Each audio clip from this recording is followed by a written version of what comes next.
All right, let's dive into something that's, well, a pretty universal journey, even if we don't always realize we're on it. We're going to talk about a path that starts with us praying for worldly things, for success, for security, but ends up taking us somewhere so much deeper. So let's just stop and think about that for a second. When you're in a tough spot, or maybe you're chasing after a really big goal, and you ask for help, what are you really asking for? It's a simple question, but man, it gets right to the heart of our spiritual lives. And, for a lot of us, this is pretty much the answer. We tend to see a higher power as a kind of Superman, right? A source of incredible help we turn to when our own strength just isn't enough to land that job or fix that problem.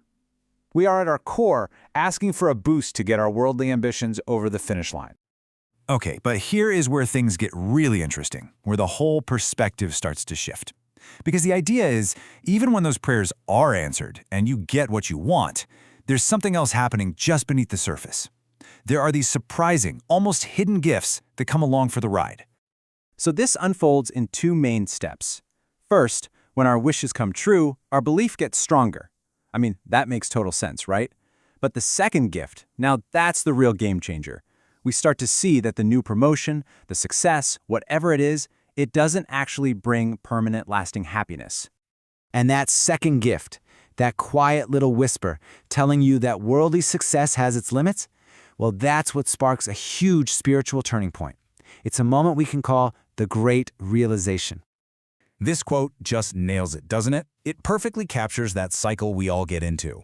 We get one thing, we feel good for a little while, and then our eyes are on the next prize, the next goal. We just keep searching and hoping that the next thing will be the one to finally make us feel truly content. And this is the big lesson right here. It's through the actual experience of getting what we prayed for that we finally understand the futility of prosperity. We learn firsthand that material success all by itself just cannot deliver that deep, lasting fulfillment that we are all ultimately looking for. So when this realization hits, it changes you. You become what we call a seeker. And a seeker is exactly what it says here, someone who sees through the illusion. You get that the world has its limits, but you haven't quite figured out what your true, ultimate purpose is yet. It's actually a really exciting place to be on this journey. So, where do you go from there? Well, once you become a seeker, your whole point of view starts to change. And that change completely rewires the way you pray and, in the end, what you see as your life's ultimate objective.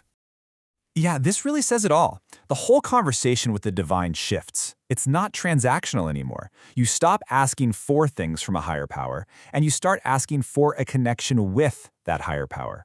Your prayer goes from being a wish list to this deep, heartfelt desire for union.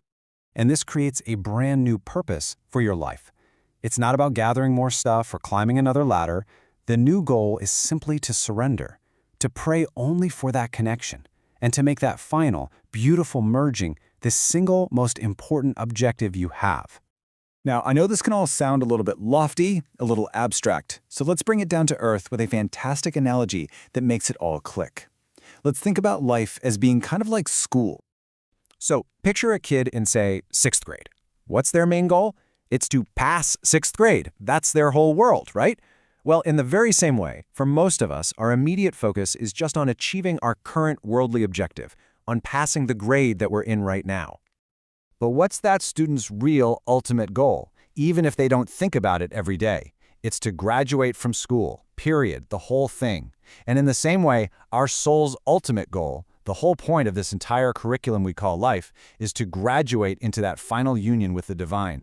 And this is probably the most important thing to remember from all of this. Chasing after those worldly goals isn't wrong. It's not some spiritual mistake. It's actually a required course. These experiences, the wins and the losses, are the grades we have to pass. They are the very lessons that teach us the limits of this world and get us ready for our real graduation. So I'll just leave you with this to think about. When you look at your own life, at your goals, at what you're asking for, what grade do you think you're working on right now? And can you maybe see how it's preparing you, step by step, for that final graduation? Thanks for tuning in.